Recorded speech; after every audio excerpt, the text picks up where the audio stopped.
Jessica, all I know about the story of the witch is that the adults made it up to keep the kids too scared to enter the forest. But is the story different here in the mansion? I felt the same way you do, okay? I think it was just a stupid ghost story that parents made up so their kids would listen to them. But I can't deny that the atmosphere inside the mansion makes it a little hard to say out loud. After all, grandfathers proclaim that Beatrice exists. And because of their position, the servants can't doubt that. Even Uncle Kraus and Aunt Nazi don't want to get into a fight with him, so on the surface they go along with it. So it's probably fair to say that doubting the existence of Beatrice is taboo to those who live and work in this mansion. Unlike the rest of us who only come here once a year. Is that right? Jessica took a deep breath in admiration. It looked like Aniki had guessed right. It's just like you say. No one really believes it on the inside. But on the outside, they accept that she exists. See, it's just like the way some people are about God. Even if they know God doesn't exist, they feel like it'd be uncouth if they actually said it out loud. How do you think the servants feel about it? Are they just going along with it because their grandfather, their employer, says that she exists? Well, I don't really know the details, but between the servants, the story about Beatrice has been treated like a sort of ghost story. Remember yesterday when Shauna was talking to us down by the beach? That story about how one night when she was doing the rounds in the mansion, she saw something unsettling? She did say something like that, didn't she? Back then I thought she was just being really nice to help improve Maria's mood. But it felt like she was being serious when she said it. That's right, she definitely said it.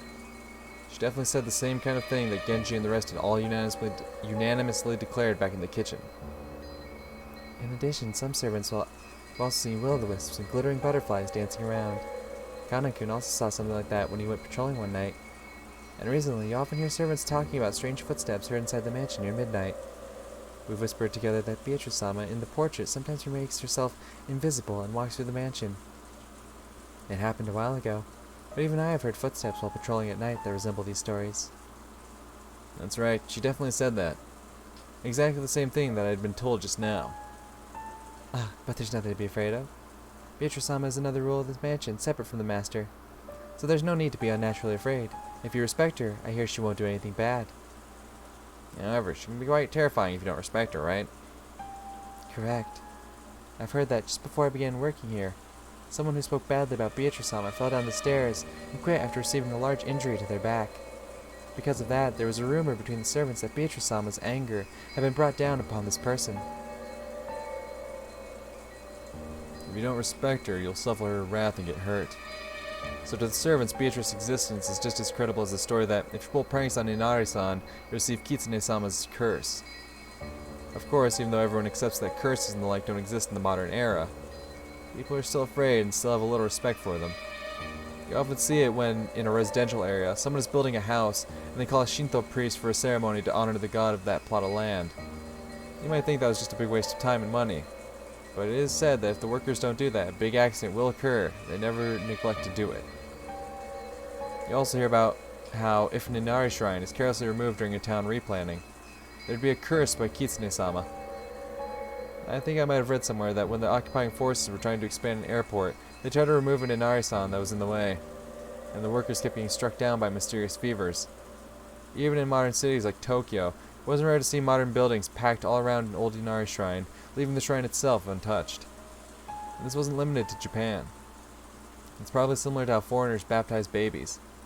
If I remember right, by Christian doctrine, if unbaptized souls have even the slightest amount of sin, they will still go to hell. Putting water on a child's forehead doesn't do anything but make them cry. But if by doing just that, parents can prevent their children from going to hell, they'll happily go through with that ceremony. And sure, even in this modern society of reason, we're still unable to throw away every trace of belief and fear. You could say that we accept certain sorts of supernatural things, though in a passive way. Maybe the only difference on this island is that Beatrice is the object of that worship. So in other words, if anything happens that doesn't seem explainable in human terms, it's called the work of Beatrice. I think Shannon-chan said it herself. Windows and doors and locks that were tightly shut would be open the next time you went to check them. Lights that should have been on went out, and lights that should have been out were turned on. And if I remember, even Jessica was joking about it, saying it was also the work of Beatrice when she couldn't find her bag in the morning. Your memory's pretty good. Normally you'd say some little imps took them, but on this island, it's Beatrice. Well, it's all pretty stupid, though. This mansion's been staying for about 30 years by now, hasn't it? It's natural for things that old to get their fair share of ghost and occult stories. Like the 7 mysteries out of school. But that's where I'll spin the chessboard around. Huh? Simply put, on this island, there's a rule that Beatrice gets blamed for anything that could have been done by humans. Things that humans can't do. How many humans are there? Are here? 18. In other words, the culprit is using the rules of this island to make it look like a witch committed this crime. Which proves that they desperately want us to think a 19th person did it. I don't like it. I don't like it one bit. What do you mean you don't like it? Let's assume some invisible 19th person exists and wants people to know they exist. If it were me, I'd do it with even more perfect timing. What do you mean by perfect timing? Well, the crime took place sometime between the middle of the night and dawn, right? We had some people who were talking together until the middle of the night, some people on night shifts, and some people would return to their rooms and were sleeping. Everyone's alibi is really vague, so there's plenty of room to suspect that the crime was an inside job. George Aniki, Aunt Ava probably told you too, right? That there's a good chance this crime was an inside job? Yes, I guess. In other words, this invisible 19th person really exists. It wants us to let us know this first crime was a complete failure. No, in the first place, they chose the wrong time of day to do it. If this invisible 19th person really wanted to show themselves, they had to make sure that the crime took place under conditions which proved that the remaining 12 people were all innocent. As long as there's a single human we can suspect, this 19th person's attempt to highlight their presence fails. That's why near midnight, when everyone's alibis are at their vaguest, the 19th person's existence is also at its vaguest. And yet the culprit chose to commit the crime at that time. By committing the crime then, one of the 18 would obviously be suspected. And yet someone handed Maria the letter and called themselves a witch, even though everyone denies they did it. In other words, you're trying to say that one of the 18 is trying to make it look like a 19th person called Beatrice exists. That's a pretty crazy idea. I think Mom's theory about someone hiding outside the mansion is a bit more credible. Battler, don't tell me you actually think someone in this room is a culprit. I do. Someone's trying to force us to accept that Beatrice exists. That's right. This whole thing started as far back as the letter last night. I don't have any basis or proof. But with the chessboard turned around, this is my best guess. Seriously? That's too crazy. You sure you haven't been reading too many weird detective novels? However, it's an angle we can't ignore. Whether there's a 19th person or not, the culprit's definitely planning something involving that rule about this island. Just now, listening to Battler-kun talk, I remembered something that's a little disturbing. Something disturbing? Yes. Do you remember? Beatrice's letter. And it said that Beatrice was going to collect interest. And by interest, it mentioned everything of the Ushiromiya family. Jessica and I thought back on what Maria had read aloud the previous night. Yeah, it said that. It definitely said that. That the collection of the interest was going to take place shortly. If the riddle of the gold could be solved, she'd lose that right. Grandfather received the gold and rebuilt the Ushiromiya family. In other words, according to Beatrice, everything created using the gold as capital counts as part of the interest. Which means... That's pretty scary for a joke, Aniki. You don't mean everything of the Ushiromiya family. In other words, everything that grandfather gave birth to. In other words, everyone with grandfather's blood flowing through their veins. If you interpret the letter that way, these murders are just Beatrice legitimately collecting interest. If that's the case, these crimes will continue, because the collection of interest is still only halfway completed. George turned around looking over the parlor. There were still many people who held the name Ushiromiya, and because of Goda-san and Shannon-chan had been killed, we knew that not even the servants were safe despite lacking the Ushiromiya name. So are they planning to kill us all? But that's weird, George-san. In that case, why only 6 people? They should have been able to kill a lot more. At worst, it should have been possible for them to assault everyone while they were sleeping and kill them in a single night. Why didn't they do that? The special clause. If someone manages to solve the riddle of the gold, their right to the interest will be lost. And remember how the letter ended. It challenged us all to solve the riddle of the grandfather's gold. Jesus! Looks like we were finally understanding the culprit's message. In other words, the culprit's telling us to try and solve the riddle on that epitaph grandfather had made. On top of that, they're saying that if we just sit around, they'll keep collecting the interest. I realize this is all based on several guesses that are way out there. but not everything that happens in this world fits together in a perfect line. Most of the events we don't understand are only individual points. By fitting them into a straight line, we're beginning to understand. When the points at either end of the line are really close, the line itself is more logical and easier to understand. And when those points are really far away, the opposite is true. It's the distance between these points that makes us say our guesses are way out there. However, if the distance we span are too narrow, that means our thinking will be narrow too. Is there a difference between making guesses and reasoning? Am I just using easily made guesses to try and force this crime into a pattern I can understand? No, that's not it. When you're lost in dark and searching around with your hands, what you're doing is relying on your imagination and making guesses. Only imagination can find the points that need to be tied together. Reasoning is nothing more than the act of drawing lines between them. If you can't imagine, you can't reason. What I'm doing now might be way out there, but I'm sure it isn't a mistake either. Only the power of imagination can pull clues out from the darkness. And then I can use the power of reasoning to tie those clues together. It was a lot like the process of searching out an enemy's weak spot and striking. It's okay if I'm way out there. Find a weak point first. Then we can think about how to strike. Right now is the time to find points we can tie together later.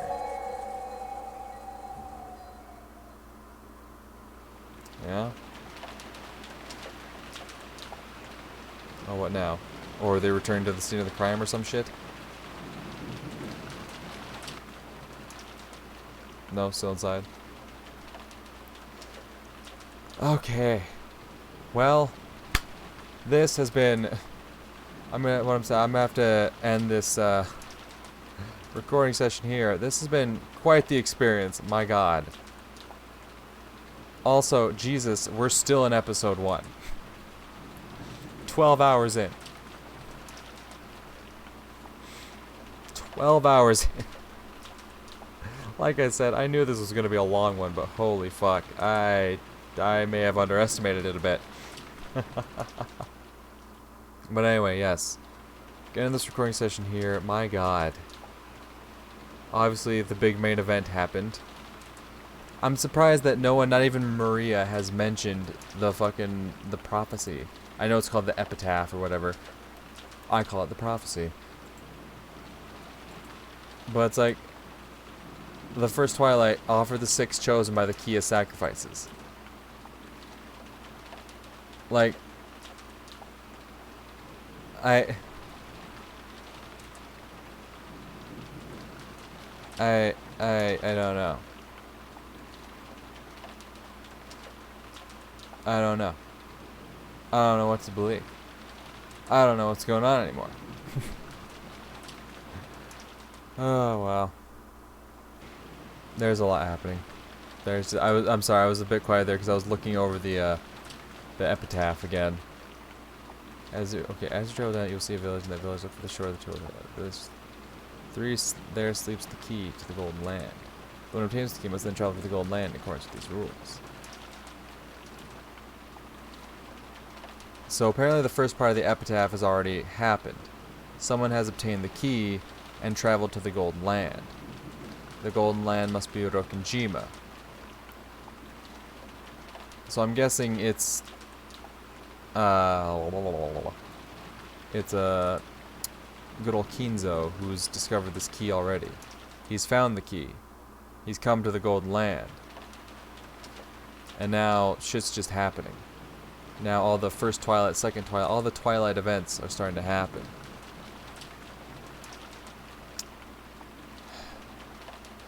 And it's oh damn.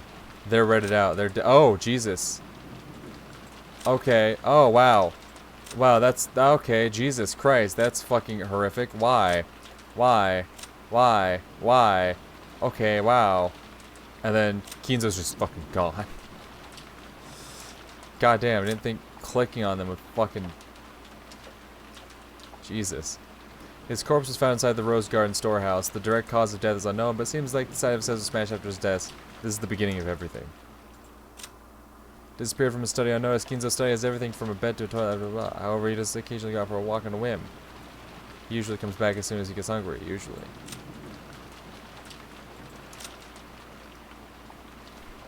His corpse was found inside the Rose Garden. His face has been smashed after death. He has a right to lament his ill fortune. Her corpse was found inside the Rose Garden storehouse. Her face has been smashed up to death. She was chosen by the demon's roulette. That's all there is to it. Her corpse was found inside the Rose Garden storehouse. Her face seems to have been smashed up to death. I'll get to see her again, so I don't feel lonely. What?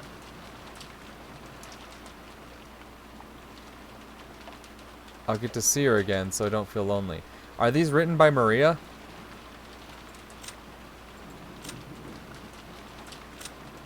Because who else would say that about Rosa? I'll get to see her again, so I don't feel lonely. Her corpse was found inside the Rose Garden storehouse. Seems the slide of red was smashed after her death. Don't worry, everyone will be revived in the Golden Land. His corpse was found inside the Rose Garden storehouse. His face seems to have been smashed after death. How unfortunate. Apparently he was originally supposed to be on duty in the guest house.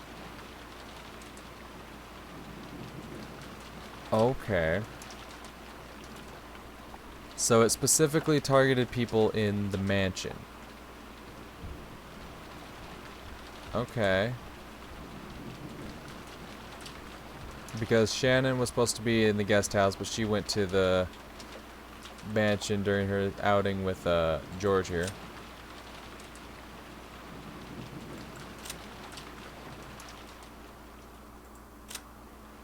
Okay. Okay. Interesting. Interesting. Anyway, ending this recording session here. It's either going to be a quick jump cut or a new video, but regardless, I'll see you guys in the next recording session. Till then, peace. What's up, everyone? Welcome back to Umineko. In the previous recording session, a really big moment happened. We found 6 corpses piled up in a tool shed, which was then followed by some really banging music. Like, not gonna lie, like 3 days after I heard that song, it was all I listened to. I absolutely love that song. As morbid as it sounds, I'm kind of excited for someone else to die. Just so I can hear that song again. It's so good. I love it. I've been addicted to listening to it. I think it's a phenomenal song. Now everyone in this house is paranoid. You got some people thinking there's a 19th person, as evidenced by this line here. You got some people thinking that, oh, it's obviously one of the surviving, family members, or one of the surviving, just people on this island. Obviously, we don't know for sure. Where was I going with this? I don't know. Alright, and then there's, they still haven't connected, like, the fact that the 6 deaths are connected to, like, the 6 sacrifices on the epitaph, even though they've mentioned that's like, they got the letter from Beatrice, and we're supposed to be solving the epitaph and finding the gold, and if we find the gold, it'll end the sacrifices and whatnot. But no one's seen how these deaths are actually connected to the epitaph itself, which is kind of surprising. Kinzo went missing. That's right, that was another thing. Nazi and Ava went looking for Kinzo, and he's gone. Also, Nazi has a gun now, which is great. You love to see it. And I believe that's about where I left off. Badler was having a discussion, I believe, with Ava, and that's where we left off at. He finished up his discussion with Ava, and now he's back to pondering, what is truly going on this island. So without further ado, let's jump back into it. For the time being, I put aside whether a 19th person existed, and announced our theory that the goal of the culprit might have been to make us solve the riddle of the epitaph. Uncle Hideyoshi seemed to be extremely interested, but Aunt Nazi said it was ridiculous and dismissed it. Oh, come on, Nazi. I love you. You gotta be smarter than this. They're clearly connected. Of course. If you think about it that way, even that letter from yesterday makes sense. That motive seems to fit pretty well with the facts. Setting aside whoever it was that gave Maria-chan that letter. Beatrice exists. Even though she was puffing up her cheeks in that cute way she'd been doing since yesterday, couldn't think of it as cute. Oh yeah, that's why I forgot about that. Badler had his terrifying moment with like a fucking possessed Maria, essentially. Maria went fucking, creepy kid in the horror film. If I poked fun at her, it might suddenly transform into a creepy laugh. Yeah, hee Maria. There is no hidden gold. However, if the culprit is blindly sure of its existence, and if they're trying to make us solve the riddle before snatching the gold away for themselves, then I will agree it makes sense. However, if that were the case, why would they start by killing those most highly ranked in the Ushiro family? I see your point. If they wanted to make us solve the riddle, killing those closest to Kinzo-san doesn't sound like a good plan to me. That's true enough. And if we're going with that argument, wouldn't it have been quicker to threaten Father in the first place? You'd think it'd be faster to just ask the person who wrote it, rather than try to force us to solve it. You've got a point there. Still, it didn't take more than your average threat to make Father spill the beans. Anyone who knows Kinzo-san well would probably realize that he won't bow to ordinary threats. He's the man who bears responsibility for the Ushiromiya family and all its vast wealth. He's been exposed to many threats and attacks in the past. The family only prospers today because he was able to overcome all of them. That's frickin' right. I can't even imagine our grandfather obeying someone because of a threat.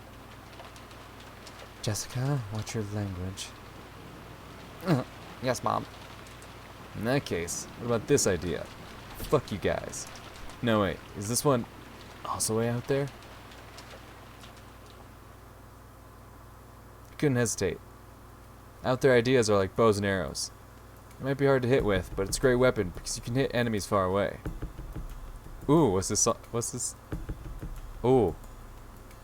I'm digging this background music. They say most people who've died in battles were killed by arrow wounds. In a battle, you can't just shoot off one arrow. You shoot a whole bunch of arrows at once, pushing forward towards the enemy troops with a wall of them. So keep shooting over and over. Create a wall as you push forward towards the truth. If the culprit is after the hidden gold, forcing us to solve the riddle wouldn't be very efficient for them. It'd be much quicker and easier to ask the person who made it in the first place.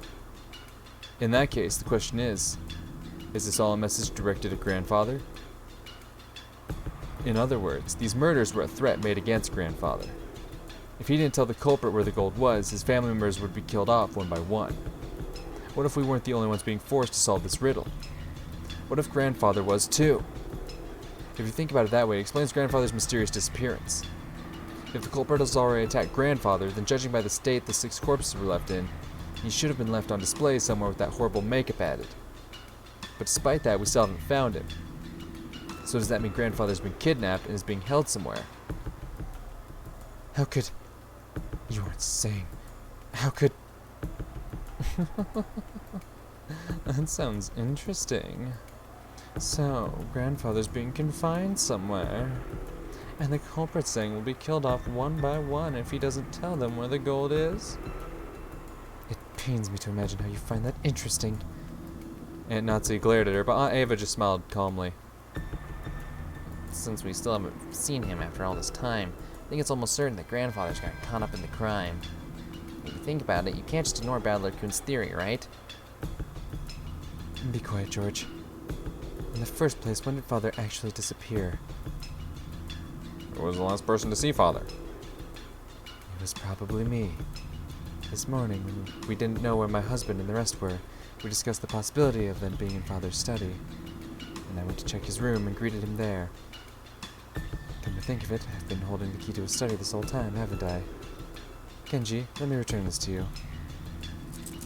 And Nazi pulled out the gold key and handed it to Kenji. Looking at the key, Aunt Ava giggled. Hey, Genji-san. I'm sure the police will inspect Father's room thoroughly. If there's anything hidden there, it'll just be exposed anyway. So maybe it'd be better if you just told us about it right here, right now. What are you talking about? It's simple. Father's study is a closed room with no way in or out except for that key, right? I want to verify whether that's true. There is one entrance to Father's study. What about the window? Any other entrances or exits? There are none. There is no way to get in except the entrance. You're sure about that? There isn't some secret hidden door or anything? Since Father isn't here, I am the highest ranked member of the Ushiromiya family. I am asking you as a representative the Ushiromiya family head. Remember that when you answer me. Are there any ways in or out of that room other than the main entrance? As Father's closest aide, I'm sure you would know. Aunt Nazi looked a little offended at that part about the highest ranked family member, but she kept her mouth closed for the time being and waited for Genji's answer. I couldn't help but feel a little uncomfortable. Why was she going on and on about hidden doors? You too, Kanaku, Kumasawa-san. If you know, won't you tell me? If there is one, it'd be better if you said so. Otherwise, a certain person might be driven into a corner in a second. If we assume that there is a hidden door, then my argument comes to nothing. Aunt Ava didn't specify which person was about to be driven into a corner. Oh, I know exactly who it is. She's gonna try to fucking frame Nazi up because, like, oh, Nazi had the key to his study the whole time. So if there's no hidden doors, you know, clearly Nazi could have done something. But I don't believe it for a second. We stand Nazi. Yep. But following the flow of the conversation, I had to feel that she was referring to Aunt Nazi. Mother, what are you talking about? George, stay quiet for a bit. What do you say? Genji-san? Kanon-kun? Or Kumasawa-san? Is there a hidden door? Or not? Genji-san, when you remodeled Father's study, you must have overseen the construction. I won't let you say you don't know. There was nothing like that in the Master's study. You're sure? What about Kanon-kun? One who's allowed to wear the one-winged eagle?